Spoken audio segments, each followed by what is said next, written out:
Hi class, this is course 2, lesson 31, reading and writing decimal numbers.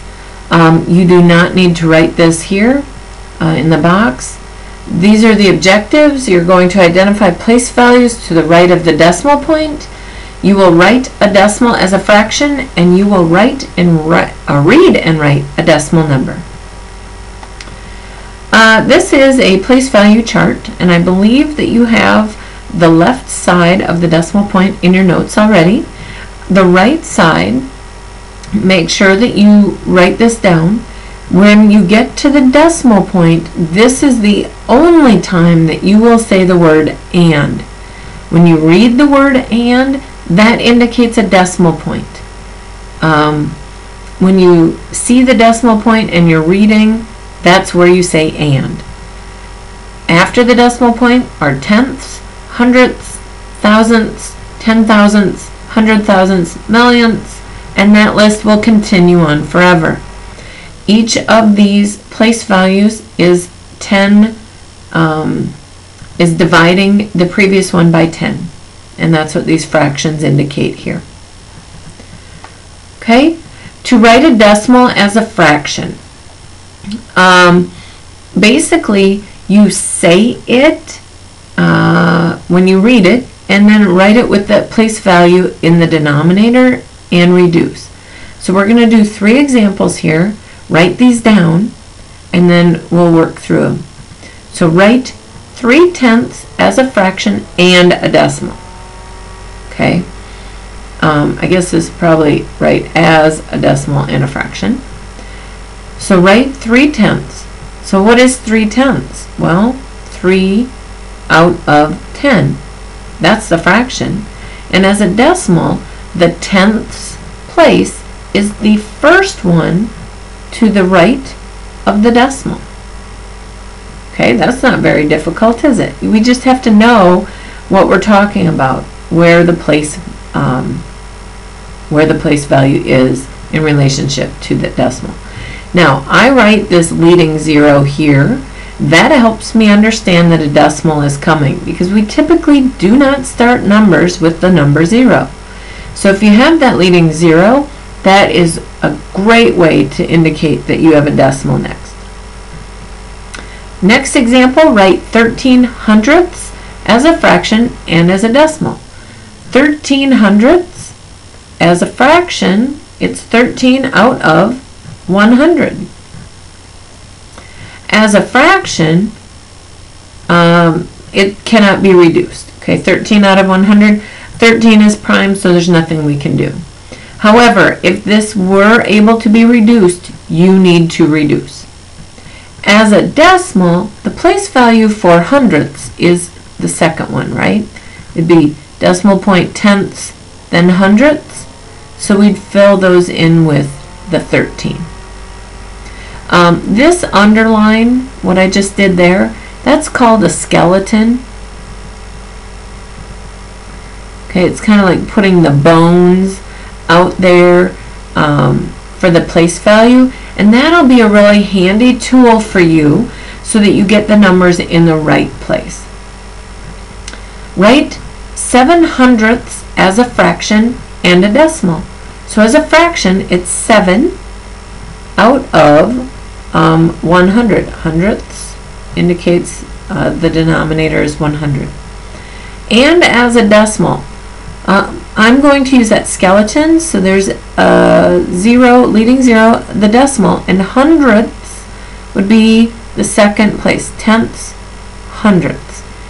I have 7/100ths, so that 7 goes in the hundredths place.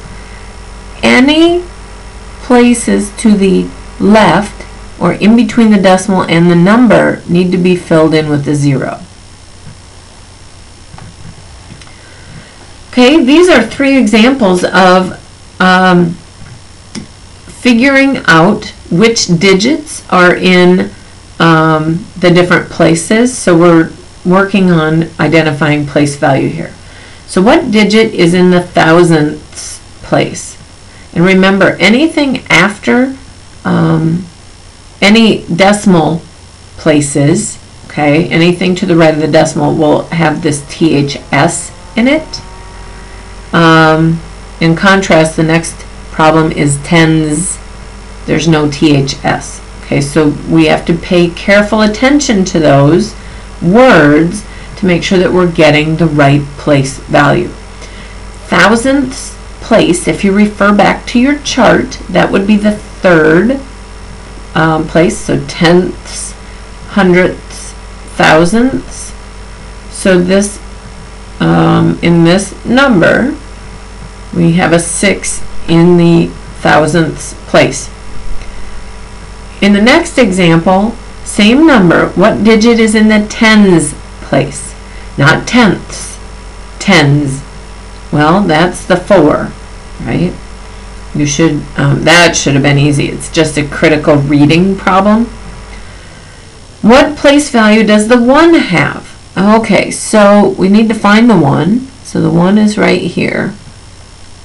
And I know that this is decimal point, then it's tenths, hundredths, thousandths, and then it would be 10 thousandths. So 10 thousandths. Make sure that you write that with the THS. Reading decimal numbers, here are 2 examples, and I want you to try to read them using proper place value wording. Okay, I'll reveal this in just a minute, or you can pause the video. Okay, so this number here should be 145. Notice I did not say the word and there. I did not say 145. It's 145. And is where the decimal is. And 763 thousandths.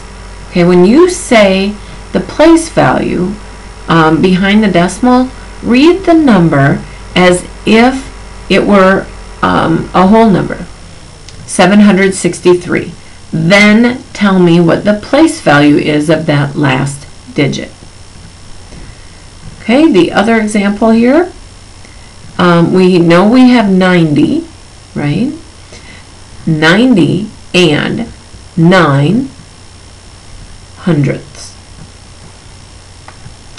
When you write decimal numbers, again, using the skeleton, and that's what I have laid out over here, using the skeleton is helpful so that you get the numbers in the right spots.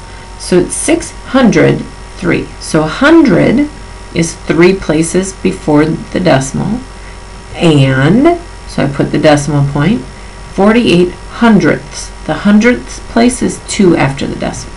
So now I have to fit these numbers into the right spots. So 603, 600, no tens, 3, 603, and 48 hundredths. So 48 has to fit there. Next example, 89 thousandths. I'm going to put a 0 because I didn't have the word and, but I have the THS, so I know that I'm only dealing with a decimal number. Thousandths is 3 places to the right of the decimal. I have the number 89, and that last digit, this 9, has to be in the thousandths place. So I need to write the number 89 so that the 9 is in the thousandths place, and then I would fill in with a 0. This last example, we have 200 and 7 hundredths. So here's that magic word and, indicating that I have a decimal. I have the 100 to the left of it, so I need 3 places to the left, and 7 hundredths, hundredths is 2. Okay, so 200, well that one's easy, 200 with the decimal, 7 hundredths. So the 7 goes in the hundredths place, and we fill in with a 0. Okay, that's it for reading and writing decimal numbers. The important thing would be to make sure you understand where the place value is. Okay, please make sure you let me know if you have questions. I'll see you in class.